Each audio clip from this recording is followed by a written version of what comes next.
ఆ తర్వాత మళ్ళీ 2003లో 24 పారాయణలు పూర్తయ్యాయి. అప్పుడు మాకు రాములు వారు మా గురువుగారు బ్రహ్మశ్రీ ప్రాతస్మరణి బ్రహ్మశ్రీ పప్పు రఘురామ శర్మ పరిచయం చేశారు. వారు ఇక్కడే విజయనగరంలో 1.5 రోజులు సామ్రాజ్య పట్టాభిషేకం చేయించారు. మే నెలలో అయింది అది. అంటే ఖర్చు కోసం అని కాదు కానీ 24,000 రూపాయలు ఖర్చు అయింది. నేనే ఖర్చు పెట్టుకున్నా, మా నాన్నగారు మొత్తంగా నా దగ్గర ఉన్నా పర్లేదన్నా. అది అయినటువంటి 10-15 రోజులకి అమెరికా వెళ్ళాను. వారు అక్కడ ఈస్ట్ వెస్ట్ సెంటర్ అని హనులూరులో హవాయ్ అక్కడికి రమ్మన్నారు. 4 వారాలు మీరు రావాలి, అక్కడ సెమినార్ ఉంది, మీరు రావాలి ఎక్స్పెక్ట్గా అన్నారు. వెళ్ళారు. వెళ్తే అప్పుడు అమెరికా వీసాలు దొరకడం కూడా కష్టంగా ఉంది. కానీ నేను ఎక్కడో ఉన్నాను మెడ్రాస్లో అమెరికన్ ఎంబసీలో, ఎక్కడో చివరిలో ఉన్నాను నేను. ఆ కౌంటర్లో ఉన్న అమెరికన్ నన్ను చూసి యూ ప్లీజ్ కమ్ ఫార్వర్డ్ అన్నాడు. అంటే వెంటనే వెళ్ళాను. వెళ్తే 2 నిమిషాల్లో ఓకే అన్నాడు. నాకు వీసా ఇవ్వలేదేమో అనిపించింది. ఇది టోగా did I get my visa అన్నా. Yes you okay why not అన్నాడు. అంతమంది రిజెక్ట్ చేశాను, వీసా ఇచ్చారు. సరే అమెరికా వెళ్ళాను. వెళ్ళి అక్కడ 4 వారాలు ఉన్నాను. వాళ్ళు అన్ని ఫ్లైట్ టికెట్లు వాళ్ళు ఇచ్చారు. ఏదో కొంత $100 ఇచ్చారు. మా తల్లి సన్యాసరావు గారు ఉన్నారు ఇక్కడ. ఆయన సిండికేట్ బ్యాంక్ హైదరాబాద్లో రాణిగంజ్లో ఆయన మేనేజర్గా ఉండేవారు. నా అకౌంట్ ఉంది అక్కడ. నేను అమెరికా నుంచి రాగానే వచ్చాను. ఆయన ఈ డాలర్లు మిగిలాయి, ఇవి ఎంత ఉన్నాయో చూసి నా అకౌంట్లో జమ చేయండి అన్న. నేను నమ్ముతారో నమ్మరో 24,000. రామాయణం శ్లోకాలు 24,000. నా ఖర్చు అయితే 24,000. అతిశయోక్తి లేదు, అబద్ధం మాటలు. అక్కడ నాకు మిగిలింది 24,000. మా రామచంద్ర రియంబర్స్మెంట్ అయిపోయిందా అన్నారు. సరే అయిందండి. మళ్ళీ మా వడ్లమాని వెంకటేశ్వర్లు గారు మహానుభావులు గారు ఉంది ఇక్కడ. వారు పద్మనాభ శాస్త్రి గారు, వారు ధవల శ్రీరామరావు గారు, వీళ్ళందరూ మా ఇంట్లో మేము పట్టాభిషేకం చేసుకుంటే వస్తుండేవారు. వాళ్ళు అనేవారు మేము పెద్దవాళ్ళం అయిపోతున్నాం, పారాయణలు వేడం చెయ్యి అనేవారు. అంటే ఒక ఆయన అన్నారు అప్పుడు ఉద్యోగం అది ఉందండి ఎలా చేస్తాంటే నేను 4 గంటలు లేవాలి అన్నారు. గురువు అంటే అలా ఉంటారండి.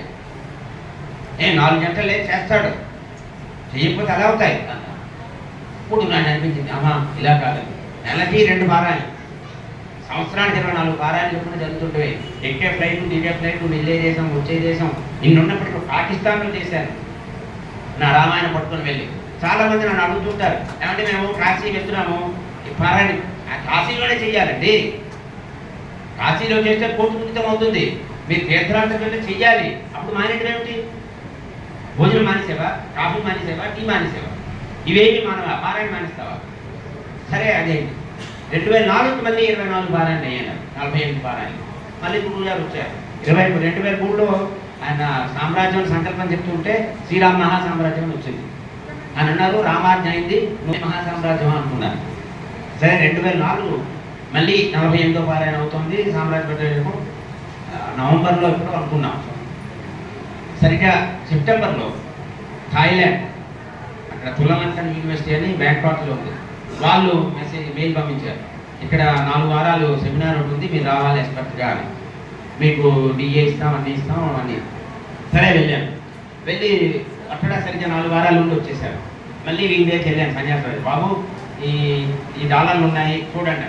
30,000 అండి అన్నాడు. ఆహా అని అప్పుడు అనుకున్నా ఇది రాములు వారికే. అలా పక్కన పెట్టేశారు. ఖర్చు అయింది సరిగ్గా 30,000 అయిందంట.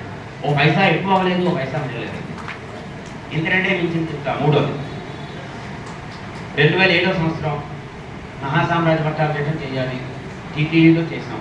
యజ్ఞశాల నిర్మాణం చేసి ఒక గుండం రామాయణ హోమం, ఒక గుండం మంత్రాలకి, ఒక గుండం చెట్టి సప్తశతి, ఈ రకంగా ఒక గుండం ఆవాహన దేవతలు కదా 4 హోమకుండాలు పెట్టి చాలా దివ్యంగా భవ్యంగా మా గురువు గారు రఘురామ శర్మ గారు చక్రపాణి గారు దగ్గర చేయించారు.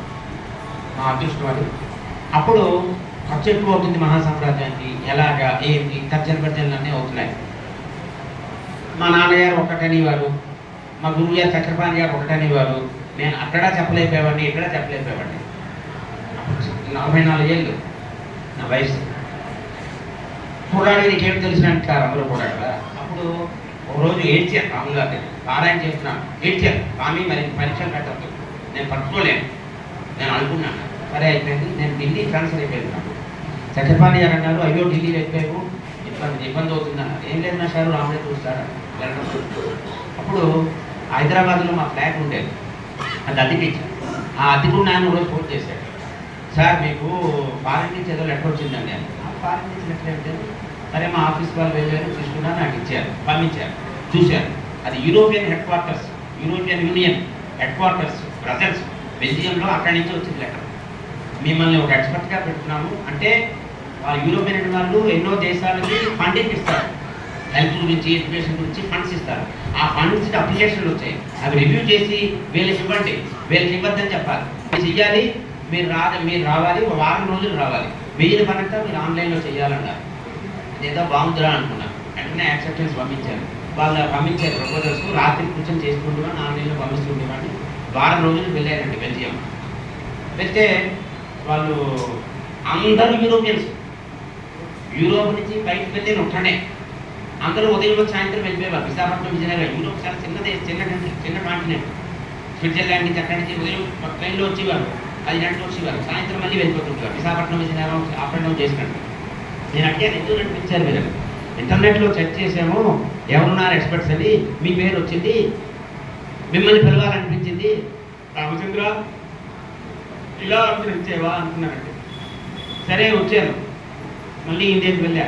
డబ్బులు చూడు నాయన అనేసి 2 లక్షలు. సగం సమస్య తీరిపోయింది అనుకున్నా.